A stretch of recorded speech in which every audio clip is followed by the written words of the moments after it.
Hello friends, मैं हूं विशाल देवर्सी और आप देख रहे हैं मेरा YouTube channel T Vidya physics.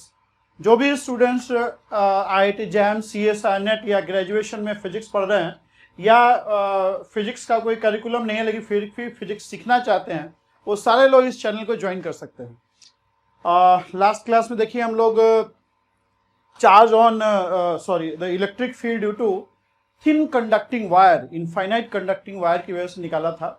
आज हम लोग एक और केस देख रहे हैं, that is electric field to infinite non conducting sheet. काफ़ी इंपॉर्टेंट है, ये करके और इसका रिजल्ट को याद कर लेना है। एग्जाम में आता है और एग्जाम में भी आता है और कई जगह इसका हम लोग यूज भी करेंगे। हम लोग को एक इनफाइनाइट नॉन कंडक्टिंग सीट दिया हुआ है, उसकी वजह से हमें फील्ड निकालना है। We are given infinite non conducting sheet और उसकी वजह से हम लोग को फील्ड निकालना है। सपोज करो दिस इज यार infinite non conducting seat, thin sheet, मतलब थिन सीट है, थिकनेस नहीं दिया हुआ तो थिन सीट ही मानेंगे। फिर से ड्रा कर लेते हैं थोड़ा। We are given infinite non conducting sheet, this is infinite non conducting sheet. मतलब infinite in length and infinite in width. Length wise भी इनफाइनाइट है और विड्थ वाइज भी इनफाइनाइट है, ठीक है। और इस पे हम लोगों ने चार्ज डिस्ट्रीब्यूट कर दिया है। Suppose we have distributed charge. Non conducting sheet में कोई रिस्ट्रिक्शन नहीं है, charge can lie anywhere, charge कहीं भी लाई कर सकता है। यहां पे हम लोग थिन सीट ले रहे हैं। Thickness of seat is negligibly small, thickness of seat is negligibly small, ठीक है। अब इसकी वजह से हमें फील्ड निकालना है, इसकी वजह से इसकी विसिनिटी, इसके नेबरहुड में हम लोग को इलेक्ट्रिक फील्ड निकालना है, ठीक है। मान लो इसके, हालांकि कॉर्नर्स तो इनफाइनाइट में डिफाइन नहीं होता है, लेकिन फिर भी हम मार्क कर दे रहे हैं। अगर इसको हम लोग इधर से देखें, बिल्कुल मतलब ये आपको सीट दिया हुआ है, ठीक है। अब ये व्यू है। अब हम लोग ऐसे देख रहे हैं सीट को, ऐसे चल रहा है जो, हाँ ऐसे देख रहे हैं, ठीक है। मतलब यहां से देख रहे हैं, यहां से, तो कैसा दिखेगा बताइए।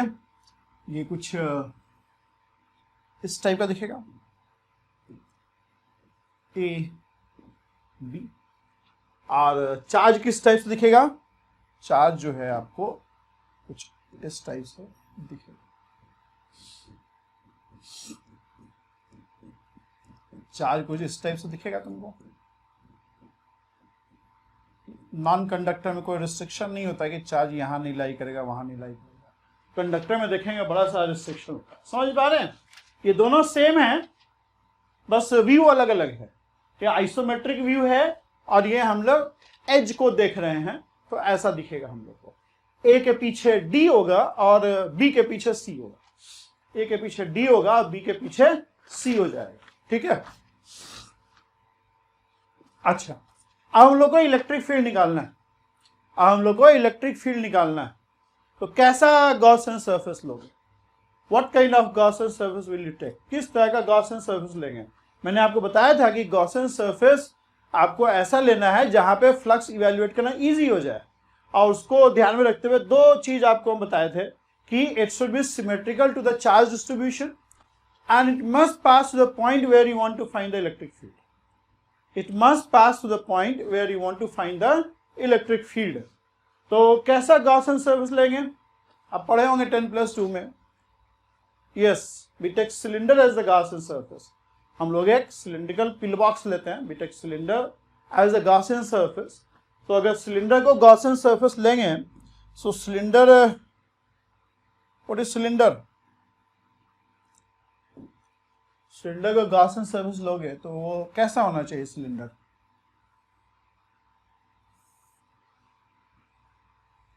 इस टाइप का, या कैसा लोगे बताओ? या ऐसे ले लोगे? अच्छा, हाँ ठीक है, या इस टाइप का लेंगे?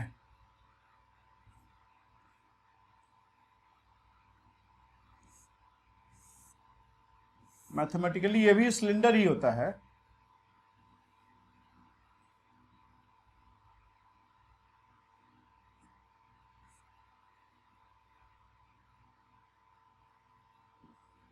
इस टाइप का लोगे या कुछ इस टाइप का लें।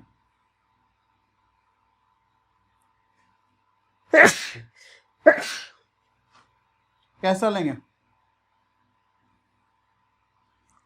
ये सारे सिलेंडर ही हैं। मैथमेटिक्स में सिलेंडर का डेफिनेशन पता है क्या होता है? आप कोई भी कर्व ले लो इस टाइप का, और उसको मतलब उसका प्लेन के अलावे किसी और डायरेक्शन में, मतलब उसको किसी डायरेक्शन में प्रोड्यूस कर दो। वो डायरेक्शन ऑफ कोर्स इस कर्व के प्लेन में नहीं होना चाहिए, ठीक है, अदरवाइज इसका सेंस नहीं बनता है। इसको आप किसी भी डायरेक्शन में आप प्रोड्यूस कर दो, ये आपका सिलेंडर है। दिस इज सिलेंडर, समझ रहे? ये ऑब्लिक सिलेंडर है, ये ऑब्लिक सिलेंडर है। अगर ये आप कर्व को इलिप्स लोगे तो ये इलिप्टिकल सिलेंडर हो जाएगा, ये इलिप्टिकल सिलेंडर हो जाएगा। अगर इस कर्व को सपोज करो कोई सर्किल लेता है तो ये हो जाएगा सर्कुलर सिलेंडर, ठीक है। और ये डायरेक्शन जो आपने प्रोड्यूस किया है, ये थीटा को 90 कर दो, ऊपर प्रोड्यूस कर दो, ये हो जाएगा राइट सर्कुलर सिलेंडर। ये कर्व कैसा भी हो सकता है, कर्व सर्किल भी हो सकता है, स्क्वायर भी हो सकता है, आर्बिट्ररी कर्व भी हो सकता है। इनफैक्ट मैथमेटिक्स तो ये भी बोलता है कि आप ओपन सिलेंडर भी कर सकते हो। ये पैराबोला है, आप पैराबोला को प्रोड्यूस करिए, पैराबोलिक सिलेंडर हो जाएगा। लेकिन ओपन सिलेंडर यहां पे अलाउ नहीं है ना, Gaussian surface has to be closed. ये पैराबोलिक सिलेंडर आप मैथ्स में देखोगे तो we have the concept parabolic cylinders, but physics में यहाँ पे इलेक्ट्रोस्टैटिक्स में तुम पैराबोलिक सिलेंडर नहीं ले सकते हो, क्योंकि गॉसियन सरफेस पे कंडीशन है कि इट शुड बी क्लोज्ड, ये क्लोज होना चाहिए। तो आप कोई भी राइट सर्कुलर सिलेंडर या राइट स्क्वायर सिलेंडर या राइट सिलेंडर, कोई भी राइट सिलेंडर ले लो, ठीक है, राइट सिलेंडर ले लीजिए, कोई राइट सिलेंडर, तक राइट सिलेंडर। ऑब्लिक लेने में दिक्कत है, मतलब ऐसे लोगे तो प्रॉब्लम आएगा।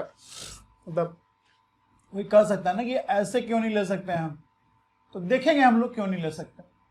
या कोई ये भी कह सकता है कि भाई हम लोग इस टाइप से सिलेंडर क्यों नहीं लिया, इसका ओरिएंटेशन ऐसे ले लो, तो हम लोग देखेंगे कि ये सब क्यों नहीं ले सकते। भी सवाल कर लेते हैं, फिर देखते हैं कि ऐसा क्यों नहीं ले सकते हम लोग। Why we cannot take this, why we cannot take this, मतलब ये नहीं ले पाओगे, ये भी नहीं ले पाओगे, ये तीनों चलेगा, ये तीनों चलेगा। Right cylinder, any kind of right cylinder will be okay, ठीक है। मतलब इस टाइप से ओरिएंट नहीं कर पाओगे, इसका हम बताएंगे रीजन क्या है। ऐसे भी नहीं कर पाओगे, लेकिन ये तीनों they are equally good, they are equally good. अब निकाल लेते हैं जरा, ठीक है। मान लो सरफेस एरिया जो है बेस का एस है, ठीक है। अच्छा इसको एस है तो इसको लिखो मत, कि हम लोग कुछ और भी यहाँ पे लिखना है। मान लो if I take this as the Gaussian surface, third one, ये फर्स्ट हो गया, सॉरी ये फर्स्ट हो गया, ये सेकंड हो गया, थर्ड हो गया, फोर्थ हो गया, फिफ्थ हो गया। तो 1 and 5 is not allowed. we'll see why it is not allowed। मतलब गॉसला इसको नहीं बोला कि तुम नहीं गॉसियन सरफेस हो सकते हो। इनफैक्ट ये लेने से आप इंटीग्रल इवेल्युएट नहीं कर पाओगे, इसलिए हम नहीं लेते। गॉसला तो बोलता है कोई भी क्लोज सरफेस ले लो, वो गॉसियन सरफेस ट्रीट किया जाएगा, फ्लक्स हम दे देंगे तुमको। आप स्फेयर ले लो, कोई दिक्कत नहीं है, फ्लक्स मिल जाएगा, लेकिन आप इलेक्ट्रिक फील्ड नहीं निकाल पाओगे। इलेक्ट्रिक फील्ड निकालने के लिए आपको एक ऐसा गॉसियन सरफेस लेना है जिसके अक्रॉस मतलब फ्लक्स को इवेल्युएट कर पाए, तभी आपका फ्लक्स जो है ई इंटू समथिंग आएगा, और समथिंग को राइट हैंड साइड ले जाएंगे और इलेक्ट्रिक फील्ड निकाल लेंगे, ठीक है। तो 2, 3, 4 इज इक्वली गुड, 2, 3, 4 ले सकते हैं। करते हैं इसको एक बार, है ना, निकालते हैं electric field, let's find electric field. देखिए suppose sigma is a surface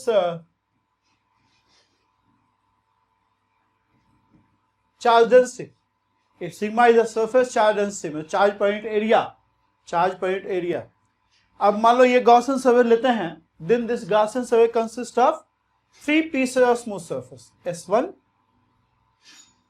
S2 और S3, ठीक है, S1, S2 and S3। Okay, electric field क्या होगा? इस चार्ज डिस्ट्रीब्यूशन के अंदर रिफ्लेक्शन सिमेट्री है। We have a plane from where if I draw any R vector, whatever charge we have at the tip of r vector, same charge we have at the tip of minus r vector। एक यही plane हमको ये plane of reflection बोल सकते हैं। जो कोई भी आर वेक्टर ड्रा करता है, जो चार्ज आर वेक्टर के टिप पे होगा वही charge R minus R vector के टिप पे होगा। मतलब आर वेक्टर ड्रा करोगे कोई चार्ज नहीं है, माइनस आर पे भी कोई चार्ज नहीं है, ठीक है। ये आपको ऐसे ज़्यादा क्लियरली दिख जाएगा। आप अगर थिकनेस को थोड़ा मैग्नीफाई करो, देखो नेग्लिजिबली स्मॉल थिकनेस है। नेग्लिजिबली स्मॉल थिकनेस का मतलब ये नहीं है कि जीरो थिकनेस हो गया, मतलब कुछ तो थिकनेस होगा ना। मान लो डेल्टा इज अ थिकनेस, ठीक है। अब इसमें आप एक प्लेन ड्रॉ कर सकते हो।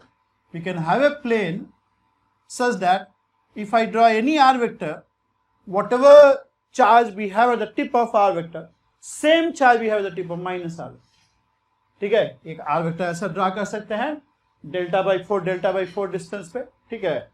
अगर ये आर वेक्टर ड्रॉ करते हैं, जो चार्ज यहाँ है वो चार्ज माइनस आर वेक्टर के टिप पे भी। तो this thin sheet has got a reflection symmetry. Reflection symmetry इसका मतलब ये है, इसकी वजह से फील्ड जो होगा, जो फील्ड यहां पे होगा वही फील्ड माइनस आर वेक्टर के टिप पे भी होगा। जो फील्ड आर वेक्टर के टिप पे होगा वही माइनस आर वेक्टर के टिप पे भी होगा। इस प्लेन के अबाउट अगर हम लोग सिमेट्रिक फील्ड लाइंस कंस्ट्रक्ट करेंगे, कुछ ऐसा ही फील्ड लाइंस होगा। Symmetric field lines about the plane will be like this only, ठीक है। तो इलेक्ट्रिक फील्ड का अगर हम ड्रॉ करें इलेक्ट्रिक फील्ड लाइंस, तो electric field lines would be like this. This would be electric field lines. End cap अगर draw करोगे आप, if you draw end cap, this is end cap, यहाँ पे एन कैप आउटवर्ड इस type का होगा, ये एन कैप हो जाएगा। So if I evaluate the flux, अगर flux evaluate करोगे, then flux will be flux across S।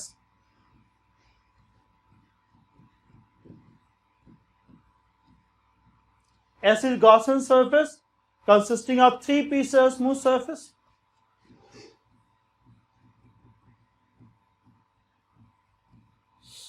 S1,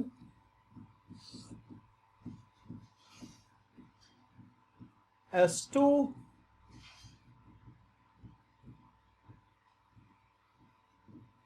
ठीक। आप देख सकते हो कि on S1 the electric field and n line same direction, so E dot n over here is E। यहां भी इलेक्ट्रिक फील्ड और n सेम डायरेक्शन में है, सो E dot n over here is E। But यहां पे जो electric field है वो n के परपेंडिकुलर है, so on S3 E dot n is going to be 0। E dot n is going to be 0, right. So on S3 E dot n is going to be 0, here this is going to be E and here this is going to be E। अच्छा, एक और assumption है, जितना distance हमने इधर लिया है base का, वही डिस्टेंस इधर भी लिया है बेस का। मतलब सिलेंडर को बिल्कुल मिड पे, ये जो सीट है वो सिलेंडर का बिल्कुल मिड प्लेन है, ठीक है। जो डिस्टेंस ये है वही डिस्टेंस जो बेस S1 का दूरी जो सीट से है वही दूरी S2 का सीट से है, ठीक है। तभी हम कह सकते हैं ना कि S1 पे भी इलेक्ट्रिक फील्ड E है और S2 पे भी इलेक्ट्रिक फील्ड E है। क्यों? क्योंकि S1 S2 का डिस्टेंस सीट से सेम है। अभी तो हमको पता भी नहीं है ना कि इलेक्ट्रिक फील्ड R का फंक्शन है या नहीं है। बाद में हम लोग को पता चलेगा कि अच्छा इलेक्ट्रिक फील्ड तो कांस्टेंट था। तो अगर ऐसे नहीं भी लेते हैं हाफ हाफ तब भी काम चल जाएगा, लेकिन अभी हम लोग को नहीं पता है। तो अभी हम लोग हाफ हाफ पे ही इसको सीट को, मतलब सिलेंडर के बिल्कुल मिड पे सीट है, ऐसा हम लोगों ने गॉसियन सरफेस लिया है। तो S1 S2 पे इलेक्ट्रिक फील्ड E हो जाएगा, तो this is going to be E ds on S1। अच्छा, S1 S2 are equidistant from the sheet, तो electric field at each and every point, क्योंकि सीट का S1 का हर पॉइंट सीट से बराबर दूरी पे है। तो अच्छा, आप हमने बोला था reflection symmetry, from reflection symmetry E will be function of distance from the seat. अब डिस्टेंस हर पॉइंट का S1 पे डिस्टेंस, S1 पे जितने भी पॉइंट है वो सीट से इक्विडिस्टेंट है, तो हम कह सकते हैं कि electric field at each and every point on S1 is going to be same. Same is true for S2, वही S2 के लिए भी ट्रू है. Electric field at each and every point on S2 is going to be equal. और तीसरा चीज कि electric field on S1 और electric field on S2 will also be same. Why? Because S1 का दूरी जो सीट से है वही दूरी S2 का सीट से दूरी है. क्योंकि E जो है S1 पे कांस्टेंट है, ये रिफ्लेक्शन सिमेट्री से हम लोग को आ रहा है, तो हम लोग E को बाहर निकाल लेंगे. ये सरफेस इंटीग्रल है, सरफेस पे जो भी चीज होल्ड कर रहा है उसको इंटीग्रल का इवेल्युएशन में उसको यूज कर सकते हैं. If S is the area of the base, we can write ES plus ES, ये हो जाएगा 2ES. ठीक, going to be 2ES. Charge enclose क्या होगा? जितना बेस का एरिया होगा उतना ही यहाँ भी जो है इनक्लोज हुआ होगा, सीट का उतना ही हिस्सा. ठीक है, तो बेस का एरिया S है, तो इसका भी एरिया S रहेगा. यही चार्ज इनक्लोज हो रहा है ना, यही चार्ज इनक्लोज हो रहा है. तो चार्ज इनक्लोज क्या आ जाएगा? E into S. अब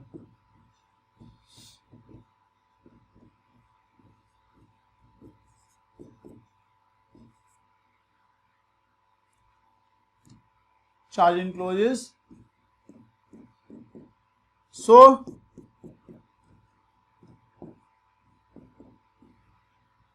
electric field is sigma by 2 epsilon naught. Electric field is sigma by 2 epsilon naught.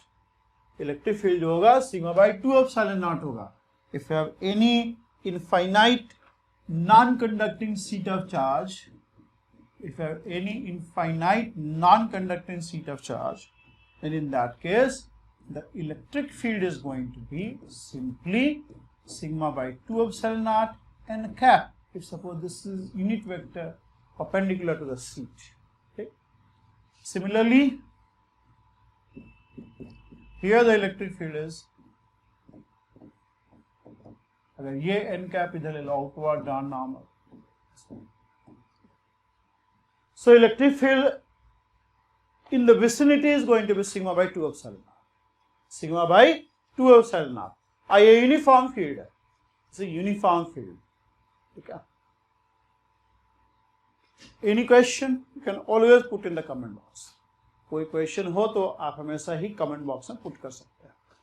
ठीक है, ओके, ठीक है.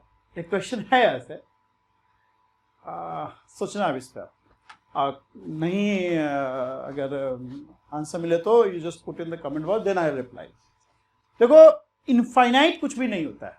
इनफाइनाइट वर्ड जो है ना, आइडियलाइजेशन है. Practically do not have any infinite sheet as such. तो इनफाइनाइट कब बोलते हैं? जब आप ये जो पॉइंट्स हैं जहां पे आप फील्ड निकालना चाहते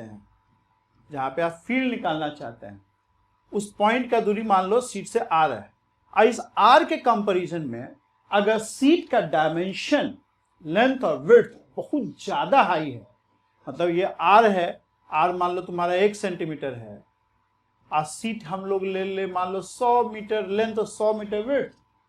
ठीक है, तो उस केस में हम कहेंगे कि for this range of distances seat is infinite, ऐसा बोल सकते हैं हम. ठीक है, यानी ये सब तभी ट्रू है when you are finding these fields at a point which is very small compared to the dimension of the seat. ये सब तभी वैलिड है जब आप उन पॉइंट्स पे फील्ड निकाल रहे हैं जिनका दूरी सीट के डायमेंशन से बहुत ही कम है. बिकॉज उन पॉइंट्स के लिए जो सीट है वो इनफाइनाइट सीट की तरह बिहेव करेगा. अगर सीट का डायमेंशन मान लो से 1 मीटर बाय 1 मीटर है, और कोई मान लो 4 मीटर पे निकाल रहा है फील्ड, तो उस केस में ये सब वैलिड नहीं है.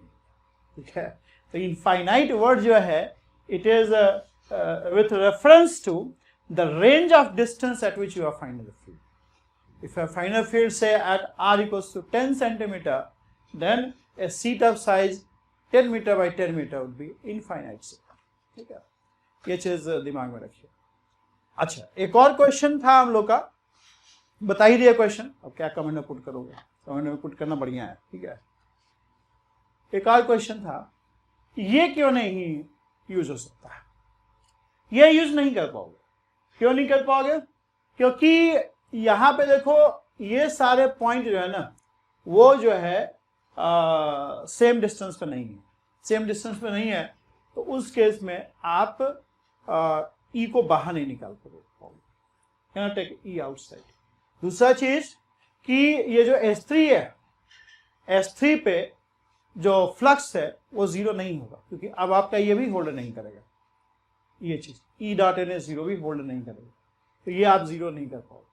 ठीक, देखो यहां पे जो हम लोग बोलते हैं ना सिमेट्रिक, तो अब ये सीट है और जो गॉसियन सरफेस लिया है वो आपने सिलेंडर लिया है, तो एक क्वेश्चन ये है कि भाई ये गॉसियन सरफेस किस तरह से सीट का सिमेट्रिक है?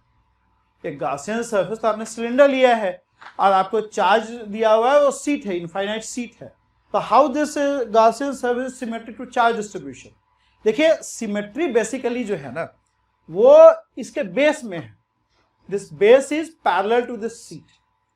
बेस जो है सिलेंडर का बेस जो है जो कि कंट्रीब्यूट करता है फ्लक्स में, कर्व्ड सरफेस एरिया कंट्रीब्यूट नहीं करता है, तो बेस देखिए बिल्कुल पैरेलल है, इक्विडिस्टेंट है सीट से, तो ये बेस जो है this base is symmetric to this charge sheet. Base is symmetric to the charge sheet. ये भी आपको समझ में आ गया होगा क्यों नहीं ले सकते हैं। यहाँ पे तो एन कैप सब अलग अलग डायरेक्शन होगा, ये S1 S2 पे तो जीरो हो जाएगा आपका फ्लक्स, यहाँ पे E dot N will be zero, but S3 एक कर्व्ड सरफेस है, यानी सारे पॉइंट अलग अलग दूरी पे होंगे और एन कैप भी अलग अलग डायरेक्शन में पॉइंट आउट करेगा, तो इसके क्रॉस फ्लक्स निकालना थोड़ा डिफिकल्ट होगा। निकल सकता है बट थोड़ा डिफिकल्ट होगा। तो इस केस में these are the nice Gaussian surface, you take these Gaussian surfaces. इस तरह गॉसियन सरफेस ले लो। हमने आर्बिट्ररी वाला इसलिए लिया था कि अगर ये लेते तो आपको लगता है शायद ये नहीं अच्छा होगा, नहीं, ये भी इक्वली गुड है, ये भी इक्वली गुड है, ये भी इक्वली गुड है। ठीक है, I hope you understand this. The electric field to non conducting sheet, electric field to non conducting sheet, ये समझ में आया होगा आपको। इसका रिजल्ट भी याद रखिए, remember the result also. Okay, so you are watching the channel T Vidya physics and I am Vishal Devarsi. कोई भी students IIT JAM CSI NET या फिजिक्स सीखना चाहते हैं, इंटरेस्ट है फिजिक्स के अंदर, वो इस चैनल को सब्सक्राइब कर सकते हैं। Okay, thank you very much.